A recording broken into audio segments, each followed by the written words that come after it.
Okay, so I want to get this out of the way before I start doing this review. Spoiler alert, spoiler alert. I think that it's best that you wait until you have seen whatever it is that I'm reviewing in this video before watching this video if you don't want to get spoiled. So yeah, spoiler alert. Spoiler alert because I do spoil some stuff in this video. Spoiler warning, spoiler alert. Okay, so with that out of the way, I'm going to get to the video. Hi everyone, this is Jaden Pictures. My name is Jaden Edward McKinney, and in this video I'll be doing another Dukey Shrek movie review.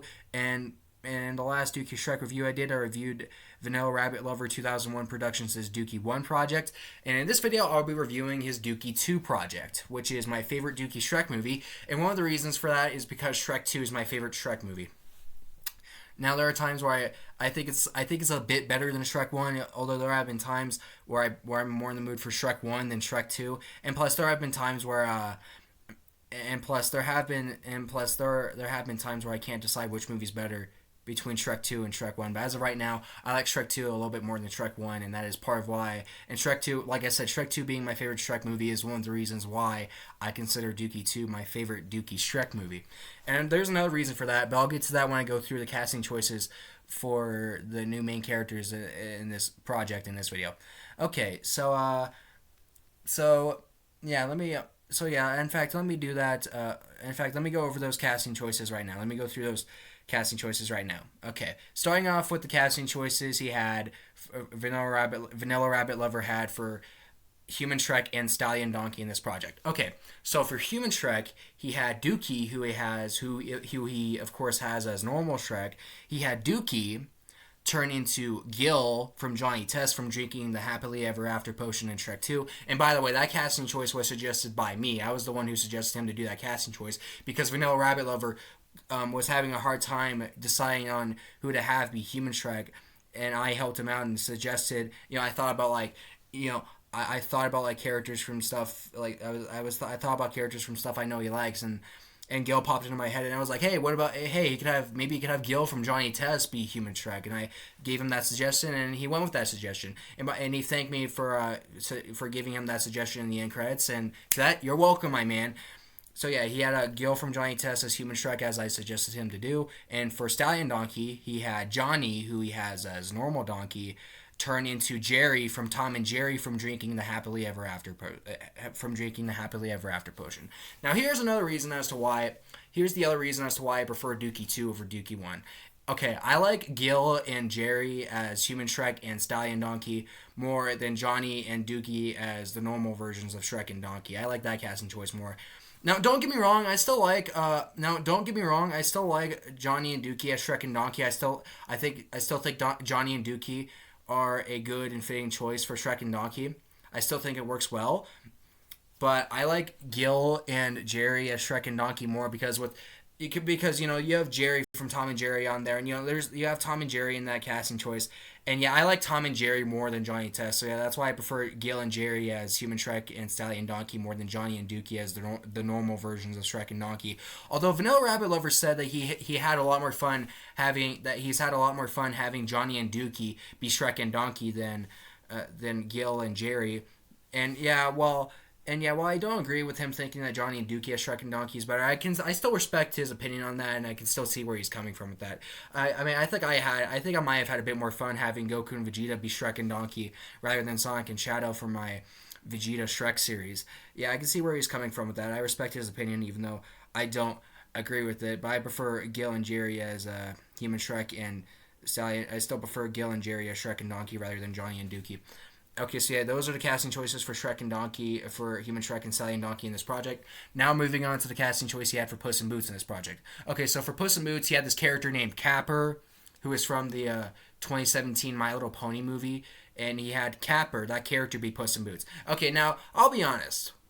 While I still don't like My Little Pony, as I've clearly stated in the last Dukey Shrek movie review, I have to admit, I honestly do like Capper's design, so it doesn't make me cringe too much seeing him be Puss in Boots. Yeah, I honestly do like Capper's design. I mean, sure, I can imagine me still thinking that he's a bad character, but I'm not gonna go. But I haven't seen the 2017 My Little Pony movie. But am I gonna go watch the movie to see how good of a character he is?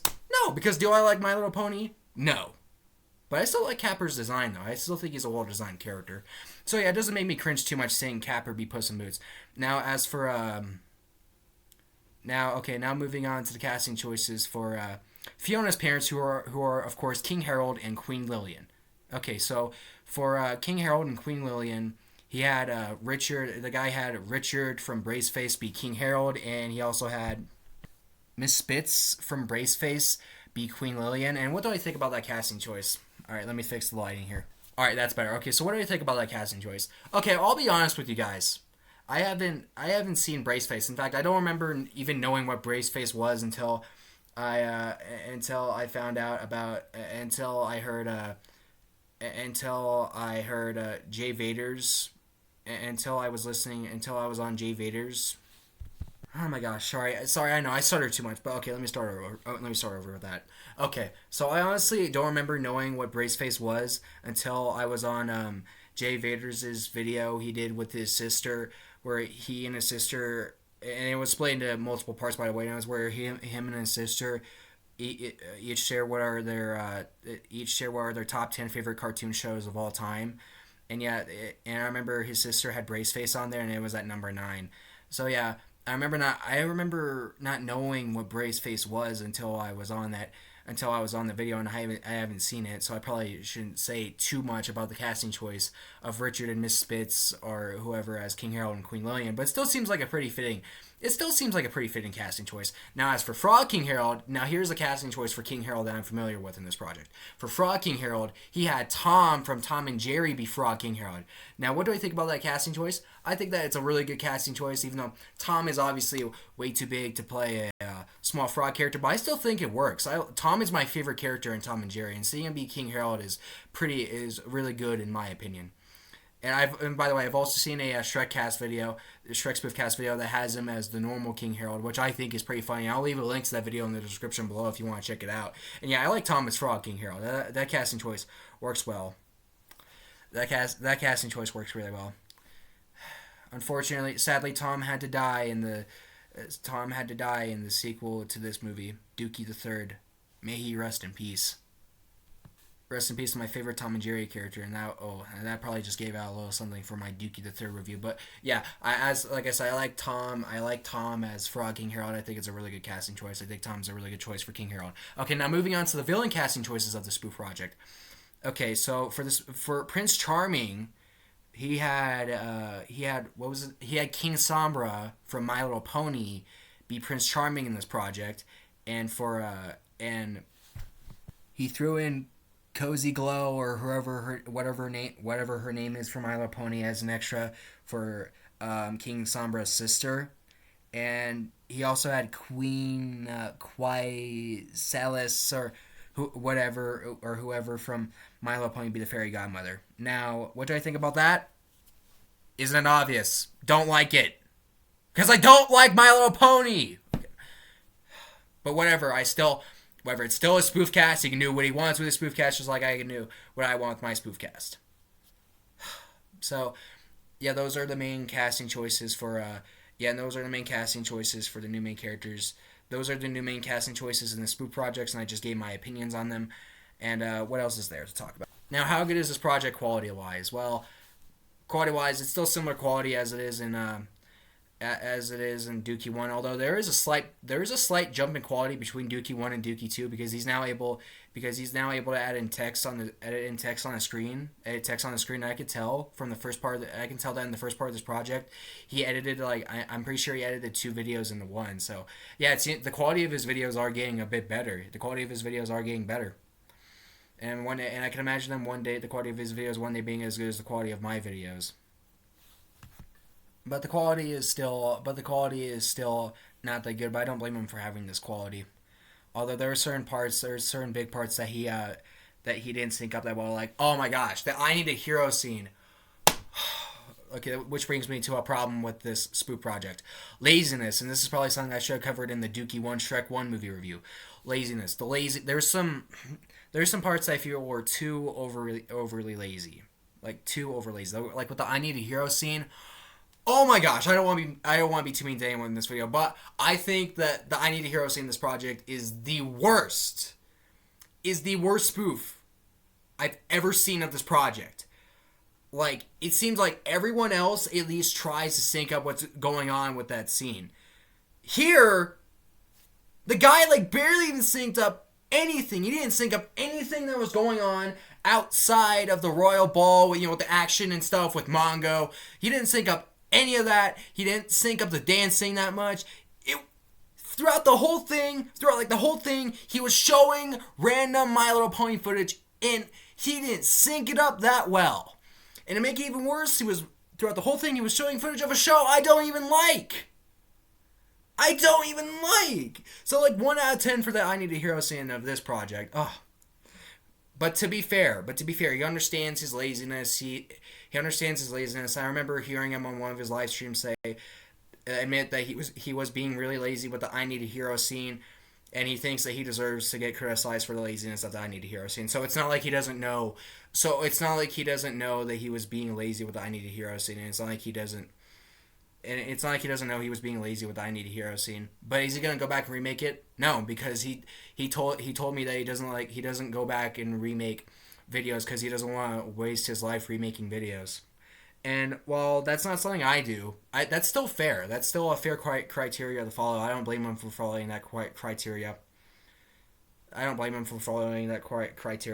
Yeah, what other problem do I see with the Spook project? Oh yeah, there's some pretty noticeable continuity errors in this.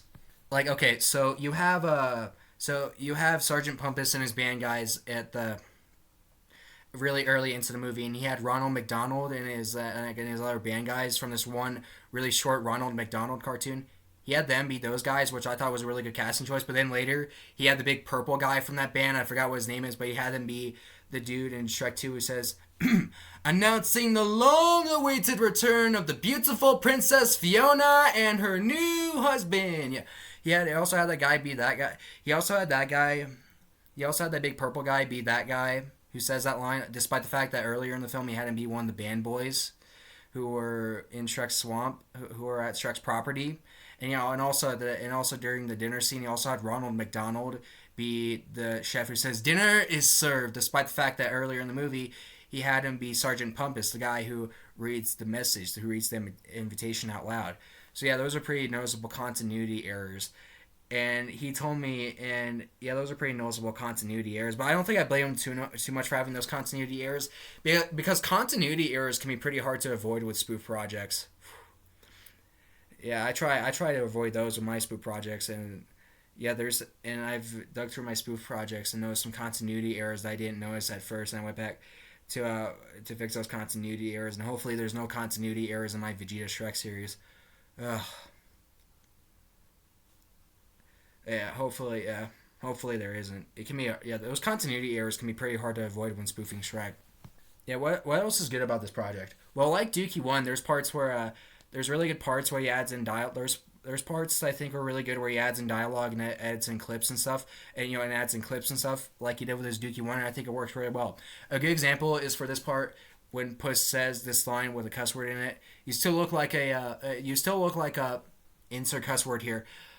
To me, yeah, he replaced that line because there was a cuss word on there, and he does not allow cussing in his videos, so he replaced that line and had Capper from the My Little Pony movie, who, like I said, who he has his Puss and Boots. He had him say to Johnny, "You still look exactly the same to me." And then after that, he threw in this line from Johnny Test of Johnny saying, "Tell me something I don't know." I thought that was really good. I thought that was really good. And also, I also really like how during the potion chase scene, he edited in this Johnny Test clip of Johnny and Dukey against all these dogs and stuff, and Johnny doing some kind of baseball thing or things against these dogs. Yeah, I thought that worked really well too.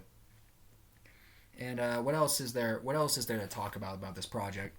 Well, another good thing about this project is, of course, like his Dukey 1 project, it's based off of a movie I love because, like I've said, I love Shrek 2. It's my favorite Shrek movie, at least as of right now, and I think it's such a great movie. And I think that both Shrek 1 and Shrek 2 are almost equally awesome. And yeah, I think I've already said a good amount. And I really can't think of anything else to say. So what do I overall think about this project? Well, I would say the same thing about his Dukey 1, but better. Like, I think it's better than Dukey 1 because, like I said, because it's based off of a movie I think is even better than Shrek 1, and because I like Gil and Jerry as Human Shrek and Sally and Donkey more than Johnny and Dukey as the normal versions of Shrek and Donkey. And yeah, overall, I think it's a good project. Like how I think Dukey 1 is a good project. It's yeah, it has a lot. Yeah, it might be highly focused on My Little Pony, but it still has a lot of stuff that I enjoy about it. It still has a lot of good casting choices. And yeah, overall, I think that it's a good project. And also, by the way, another thing that it has in common with Dukey 1 is that there were some songs that were taken out due to copyright. But there were songs that were left alone. But there's still certain songs that were left alone, including the "People Ain't No Good" song. And yeah, a lot of people, including myself, have gotten copyright blocked. Have gotten that part of our spoofs, our Shrek 2 spoofs copyright blocked for using that song. And yeah, for like over the past month or two, there have been people who have finally gotten copyright blocked for using that song, despite the fact that they originally got away with letting that song play in their Shrek 2s for a while. Yeah, copyright's really getting stricter with that song, and I think it'll probably get Dukey 2. I think it'll probably get Vanilla Rabbit Lover 2001 Productions' Dukey 2 project one day. But here's the bright side of it. Here's Here's what I've done in case it gets blocked. Okay, I downloaded part 19 of his Dukey 2 onto my phone, and I went to edit it. I edited the song out and completely replaced it with, I completely took the "People Ain't No Good" song out and replaced it with the "I Don't Want to Do This Without You" song that I used for that part of my Vegeta 2. They used to replace the "People Ain't No Good" song in my Vegeta 2, and I did the dialogue in text, and you can't hear a second of the "People Ain't No Good" song. It's cleanly taken out. Yeah, it's cleanly taken out, and yeah, that re-upload in my channel, it's not copyright claimed at all. It's not even demonetized. So yeah, I uploaded privately, but I do plan on sending that video out to public if part 19 of his Dukey 2 gets blocked for copyright for that song. So yeah, just keep that in mind if you're aware of part 19 of his Dukey 2 getting copyright blocked. So but yeah, that's all. Yeah, that's it for this review. Like I said, good review. It's a good project. It's enjoyable to watch, and it's even better than Dukey 1 in my opinion. And it's definitely one of those Shrek 2 projects where I like the casting choice. Where the casting choice for Human Shrek and Sally and Donkey interests me more than the one for the normal versions of Shrek and Donkey. Yeah, overall, it's a good project. I don't know how I'd rate it on a scale of 1 to 10, but I think it's a good and enjoyable project despite its crippling flaws. And yeah, I overall enjoy it. I overall enjoy it. It's nice. I overall enjoyed it. It's a good project despite its crippling flaws. Has really good ideas, really good casting choices, and all that stuff. And yeah, that's it for this review, everyone. Bye, everyone, and thank you all for watching this video.